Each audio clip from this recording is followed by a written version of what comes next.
রাজ্য পুলিশের বড়সড় অভিযান এবং তাতেই সাফল্য। মালদার কালিয়াচকে প্রচুর আগ্নেয়াস্ত্র উদ্ধার। পুলিশের অভিযানে উদ্ধার 6 আগ্নেয়াস্ত্র। আরো ডিটেল আপডেট দেব। সেবক রয়েছে আমার সঙ্গে। সেবক, এই অভিযান কখন শুরু হয়, কি উদ্ধার করা হয়েছে, কি জানা যাচ্ছে এখনো পর্যন্ত? একদমই দেখো, মালদার কালিয়াচক থানা পুলিশ গোপন সূত্রে খবর পায়, সেই মতো মালদহের কালিয়াচকের মজমপুর এলাকায় একটি লিচু বাগানে হানা দেয়। সেইখানেই অস্ত্র কারবারিকে গ্রেফতার করা হয়। তার কাছ থেকে বিপুল পরিমাণ আগ্নেয়াস্ত্র পাওয়া গিয়েছে। পুলিশ সূত্রে যা খবর, সব মিলিয়ে 6টি আগ্নেয়াস্ত্র পাওয়া গিয়েছে। তার মধ্যে 2টি পাইপগান, 4টি অত্যাধুনিক পিস্তল রয়েছে। এর পাশাপাশি প্রায় 34 থেকে 35 রাউন্ড গুলি রয়েছে, ম্যাগাজিন রয়েছে। এত বিপুল সংখ্যক অস্ত্র কোথায় নিয়ে যাওয়া হচ্ছিল, কোথা থেকে এই ব্যক্তি পেল, সবটাই তদন্ত করে দেখা হচ্ছে। ধৃত মনিরুল ইসলাম শেখ মজমপুরের বালুগ্রাম এলাকায় বাসিন্দা। পুলিশ প্রাথমিকভাবে মনে করছে সে অস্ত্র কারবারি। তাকে আজকে কিছুক্ষণের মধ্যেই মালদা জেলা আদালতে তোলা হচ্ছে। তাকে আরো জিজ্ঞাসাবাদের জন্য হেফাজতে নেবে পুলিশ, কারণ তাকে জেরা করে আরো তথ্য পাওয়ার আশা করা হচ্ছে।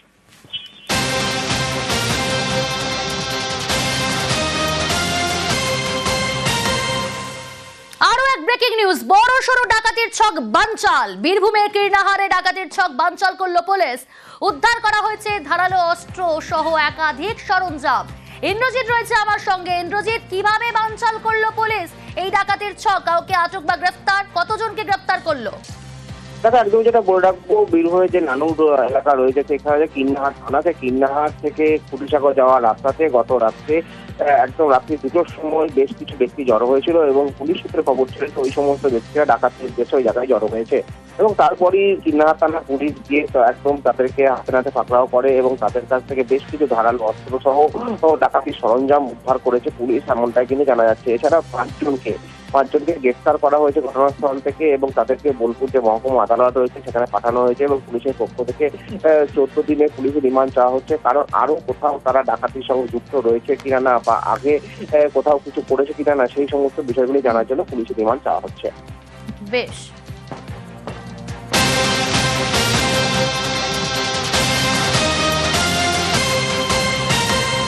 খর্দার দিকে নজর রাখা যাক। খর্দায় কাটা গ্যাসের কারবার আর কাটা গ্যাসের দোকানেই বিস্ফোরণে জখম এক।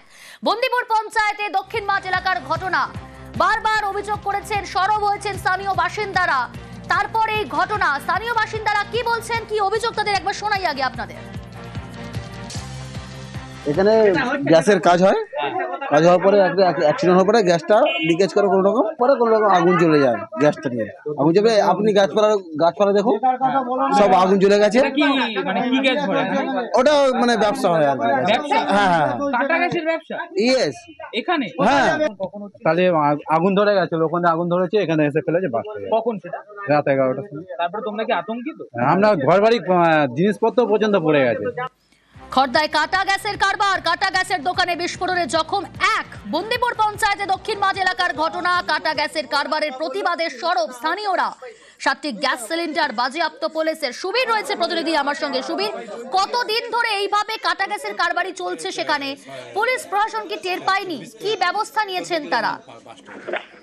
দেখো, খড়দহ বিধানসভার অন্তর্গত ডাঙ্গাডিংলা এলাকা আছে, এলাকায় কিন্তু এইভাবেই কাটা গ্যাসের ব্যবসা চলতো। এবং এই যে গ্যাসের ব্যবসা চলতো সেই জায়গা থেকে কিন্তু এই যে কাটা গ্যাসের ব্যবসা চালাতেন তা কিন্তু বারংবার এলাকার বাসিন্দারা জানিয়েছিল যে জনবহুল এলাকাতে এইভাবে কাটা গ্যাসের ব্যবসা চালানো যাবে না, আপনি বন্ধ করুন। সেই জায়গা থেকে কিন্তু একদম প্রশাসনের নাকের ডগা এইভাবে কিন্তু কাটা গ্যাসের ব্যবসা চলতো। এবার গতকাল রাত্রিবেলা যেভাবে বিস্ফোরণ হয় সেই জায়গা থেকে কিন্তু যে কাটা গ্যাসের ব্যবসা চালাতো যে ব্যবসায়ী, সে যেমন আহত হয়েছে, পাশাপাশি এলাকার যে আরেকজন বাসিন্দা সেও কিন্তু আহত হয়েছে। এবং এই যে বিস্ফোরণের ঘটনায় কিন্তু বড়সড় দুর্ঘটনা ঘটতে পারত। এবং যে ঘটনা এলাকার মানুষ সোচ্চার রয়েছেন, তারা বলছেন যে অবৈধ এইভাবে কিন্তু ব্যবসা এলাকার মধ্যে করা যাবে না। এবং ঘটনাস্থলে পরিস্থিতি নিয়ন্ত্রণে নগর পুলিশ আছে এবং এই যে অবৈধ ব্যবসা চালানো হচ্ছিল, 7টি কিন্তু অবৈধ সিলিন্ডার গ্যাস পুলিশ উদ্ধার করেছে এবং অভিযুক্ত যে আছে সে কিন্তু চিকিৎসাধীন হাসপাতালে। বেশ, প্রশাসনিকভাবে আমি যত আছে সমস্ত জায়গায় জানাবো এবং প্রশাসনিকভাবে এটা দেখার বিষয় আছে। কারণ হচ্ছে এই ধরনের ইনসিডেন্ট বা এই ধরনের কারবার যদি হতে থাকে তাহলে আগামী দিনের জন্য ভালো না। একটা ছবি দেখাবো আপনাদের। দেখুন, 2 দিন ধরে হাসপাতাল এবং সেই হাসপাতালের মেঝেতে পড়েছিলেন এই রোগী। তার ক্ষতে পোকা, মাথায় ক্ষত, ছড়াচ্ছে দুর্গন্ধ। গতকাল সকাল থেকেই হাসপাতালের মেঝেতে পড়ে রয়েছেন বলে অভিযোগ। কোন হাসপাতাল? কৃষ্ণনগর, শক্তিনগর জেলা হাসপাতালের ঘটনা। এই ছবি চিকিৎসক থেকে হাসপাতালের কর্মীরা দেখেও কোনো ব্যবস্থা নেয়নি অভিযোগ। হাসপাতালের দরজায় এসে দাঁড়িয়ে আছে এই ব্যক্তি, যার মাথায় ক্ষত এবং সেই ক্ষতে পোকা, দুর্গন্ধ বেরোচ্ছে। সমীর রুদ্র রয়েছে প্রতিনিধি আমার সঙ্গে। সমীর, একই ছবি দেখছি, হাসপাতালের তরফ থেকে কি বলা হচ্ছে? কেন কোনো রকম কোনো চিকিৎসা পেল না এখনো পর্যন্ত ওই ব্যক্তি? দেখো প্রিয়ঙ্কা, কয়েকদিন ধরেই কিন্তু হাসপাতাল চত্বরে গেলে এই দৃশ্য দেখা যাচ্ছে। এক মানসিক ভারসাম্যহীন অজ্ঞাত পরিচয় ব্যক্তি, যার মাথায় গভীর ক্ষত এবং সেখানে পোকা কিলবিল করেছে এবং দুর্গন্ধ ছড়াচ্ছে এবং সে যন্ত্রণায় কটকাচ্ছে। এইভাবে কিন্তু হাসপাতালের দরজায় পড়ে আছে ঘন্টার পর ঘন্টা, কিন্তু কোনো হেলদোল নেই হাসপাতাল কর্তৃপক্ষের। ধরুন মাঝে মধ্যে তাকে সেখান থেকে উঠিয়ে দেওয়া হচ্ছে, সে কিন্তু আশ্রয় খোঁজে এদিক ওদিক ছুটে বেড়াচ্ছেন। এমনকি সে যখন জরুরি বিভাগের দিকে ছুটে যান চিকিৎসার জন্য, কেন কর্তব্যরত যে পাহারাদার রয়েছে বা সিকিউরিটি গার্ড রয়েছে, তারা তাকে কিন্তু বার করে দেন এবং দরজা বন্ধ করে দেন। এরপরে সে আশ্রয় নাই, কিন্তু তাকে ছেড়ে চলায়, কারণ বৃষ্টি হচ্ছিল। এই খবর যখন আমরা সংগ্রহ করতে যাই, সুপারের সঙ্গে যোগাযোগ করি, সুপার জানা ব্যবস্থা করার চেষ্টা করা হয়েছিল, কিন্তু যেহেতু মানসিক ভারসাম্যহীন, তাকে হাসপাতালে ভর্তি করার ব্যবস্থা করা যায়নি। যদি কোনো সহৃদয় ব্যক্তি হাসপাতালে ভর্তি করার ব্যবস্থা করেন, সেক্ষেত্রে তার চিকিৎসা করা হবে। আর এখানেই প্রশ্ন হচ্ছে, তাহলে কি হাসপাতাল কর্তৃপক্ষের কোনো দায়ী নেই? কারণ হাসপাতাল চত্বরে কিন্তু এই ব্যক্তি ঘন্টার পর ঘন্টা, দিনের পর দিন এইভাবে পড়ে আছেন, যারা রেখে এখনো পড়ে রয়েছে সমীর, ন্যূনতম চিকিৎসাও তিনি পাননি না, কোনো চিকিৎসার ব্যবস্থা করা হয়নি। এইভাবেই তার কিন্তু কয়েকদিন ধরে পড়ে আছেন এবং হাসপাতাল কর্তৃপক্ষ কিন্তু দায়ী ছেড়েছেন এই বলে যে অন্য কেউ যদি দায়িত্ব নেয়, তাকে ভর্তি করে, তবে তার চিকিৎসা। সমীর, সঙ্গে থাকো, হাসপাতালের সুপার কি বলছেন একবার শোনাই দর্শকদের। রাস্তায় যিনি আছেন তার ট্রিটমেন্ট করার স্কোপ আমাদের কাছে নেই। তার কি কি অসুবিধা আছে সেই জিনিসটাও আমরা প্রপার ওয়েতে জানি না। হিউম্যানিটেরিয়ান গ্রাউন্ড থেকে আমরা ওনার কাছে, আমাদের স্টাফ যারা আছে তারা তার কাছে ভর্তি করার জন্য, তাকে নিয়ে আসার জন্য গিয়েছিলেন। তিনি রেজিস্ট করেছেন, তিনি ভর্তি হতে চাননি। আমরা তাও চেষ্টা করব, যদি অন্য কেউ মনে করেন যে ভর্তি করতে পারবেন আমাদের কাছে, he or she is welcome. Samir, হাসপাতালের সুপার বলছেন রাস্তায় যিনি থাকছেন তাকে চিকিৎসা করার স্কোপ আমাদের নেই, কিন্তু এই ব্যক্তি তিনি তো হাসপাতালের একেবারে দোরগোড়ায়, তিনি নিজে থেকে পৌঁছেছেন। তিনি মানসিক ভারসাম্যহীন হলেও তিনি ন্যূনতম চিকিৎসা পাওয়ার জন্য পৌঁছে গেলেন হাসপাতালের দোরগোড়ায়। এখনো পর্যন্ত তার ক্ষতে পোকা, গায়ে দুর্গন্ধ, মাথায় আঘাত, গুরুতর চোট, তারপরেও চিকিৎসা পাচ্ছেন না।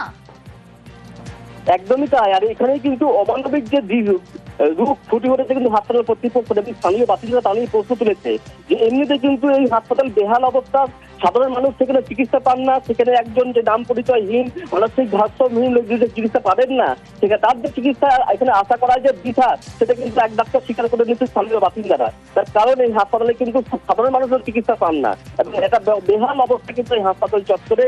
এবং সেখানে হাসপাতাল চত্বরে এক রোগী পড়ে আছে, তার কোনো চিকিৎসা ব্যবস্থা কিন্তু এখনো পর্যন্ত হাসপাতাল কর্তৃপক্ষ করেনি। বেশ।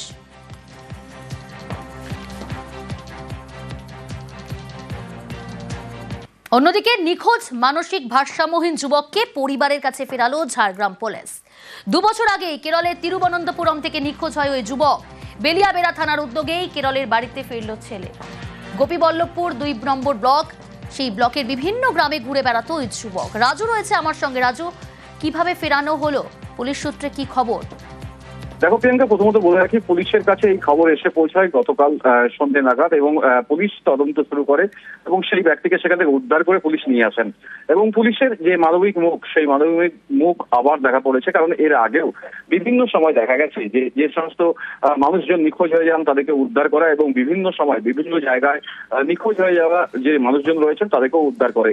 এবারও দেখা গেল যে বেরিয়াবেড়াতে এক মানসিক ভারসাম্যহীন ব্যক্তি ঘুরে বেড়াচ্ছিল এবং সেই খবর গিয়ে পৌঁছায় বেলিয়াবেড়া থানার কাছে এবং পুলিশের উদ্যোগে সেই ব্যক্তিকে সেখান থেকে উদ্ধার করা হয় এবং তারপরেই তার পরিবারের যোগাযোগ এবং পরিবারের হাতে তুলে দেওয়া হয় পুলিশের তরফ থেকে। বেশ। আমাদের গ্রামে ঘোরাঘুরি করছিল, বারিক মোড় এলাকায় ঘোরাঘুরি করছিল, তো দেখতে পাই। তো দেখার পর ওকে নাম জিজ্ঞাসা করলাম, নাম বললো, মানে কেরালা ভাষায় নাম বললো। নাম বলার পর আমি গুগল থেকে নাম্বার নিয়ে, কেরালা ডিস্ট্রিক্ট পুলিশের নাম্বার নিয়ে ওখানকার এসপি সাহেবের সঙ্গে কথা বলি। কথা বলার পর যিনি হারিয়ে গেছেন ওনার সঙ্গে ওখানকার পুলিশের যোগাযোগ করে কথা বলাই। ও নিজের অ্যাড্রেস বলতে পারে। এখান থেকে ওর ফটো পাঠানো হয়েছিল, ওখানকার পুলিশ দেখলো। দেখার পর কনফার্ম হয়ে মোটামুটি ওর বেড রেস্ট পাওয়া গেছে। ওর দাদা এসছে, আজকে নিয়ে যাবে ওকে। গতকাল রাজডাঙ্গায় সেখানে একই পরিবারের 3 সদস্য তারা আত্মঘাতী হয়েছেন। এখনো পর্যন্ত পুলিশের তদন্তে যে তথ্য সামনে আসছে যে আর্থিক অনটনেই আত্মঘাতী রাজডাঙ্গার পরিবার। প্রাথমিক তদন্তে এমনটাই অনুমান পুলিশের। দম্পতি ও তাদের ছেলের ঝুলন্ত দেহ উদ্ধার, ঘরেই উদ্ধার হয় সুইসাইড নোট। আরো ডিটেল জানাবো আপনাদের। সান্নিক রয়েছে আমার সঙ্গে। সান্নিক, গতকাল যে ঘটনা ঘটেছে অত্যন্ত মর্মান্তিক, পুলিশ সূত্রে এখনো পর্যন্ত প্রাথমিকভাবে কি কি অনুমান করা হচ্ছে, কি কি তথ্য সামনে আসছে? দেখো প্রিয়াঙ্কা, আজকে কসবার ওই পরিবারের 3 জনের ময়না তদন্ত সম্পন্ন হবে। এই ময়না তদন্ত থেকে কিভাবে তাদের মৃত্যু হয়েছে সেই বিষয়ে একটা স্পষ্ট ধারণা পাওয়া যাবে। তবে পুলিশ আপাত দৃষ্টিতে গোটা বিষয়টাকে সুইসাইড বলেই এখনো পর্যন্ত মনে করছে এবং পরিবারের আর্থিক অনটনই এর পেছনে দায়ী তেমনটাই মনে করা হচ্ছে। গৃহকর্তা অর্থাৎ সরজিৎ ভট্টাচার্য তিনি দীর্ঘদিন ধরেই আর্থিক অনটনে ভুগছিলেন। মূলত রিয়েল এস্টেটের ব্রোকারের কাজ করতেন তিনি। সেখান থেকেই আস্তে আস্তে আর্থিক অনটন একটা মারাত্মক জায়গায় পৌঁছয়। তার যারা আত্মীয় স্বজন প্রত্যেকেই এই বিষয়টা পুলিশকে জানিয়েছেন এবং তার পাশাপাশি তার সঙ্গে একজন কাজ করতেন, তিনিও বলেছেন যে রেসের মাঠে ঘোড়াতে টাকা লাগানোর অভ্যাস ছিল সরজিৎ ভট্টাচার্যের। সেখানে প্রচুর টাকা তিনি খুইয়েছেন বলেই তিনিও মনে করছেন এবং সেই বিষয়গুলো কিন্তু সমস্তই এখন পুলিশ নজরে রাখছে। সঙ্গে থাকো সান্নিক। গতকাল রাজডাঙ্গায় সেখানে একই পরিবারের 3 সদস্যের ঝুলন্ত দেহ উদ্ধার। প্রাথমিক তদন্তে অনুমান পুলিশের আর্থিক অনটনেই আত্মঘাতী রাজডাঙ্গার পরিবারের সদস্যরা। ঘরেই উদ্ধার হয় সুইসাইড নোট।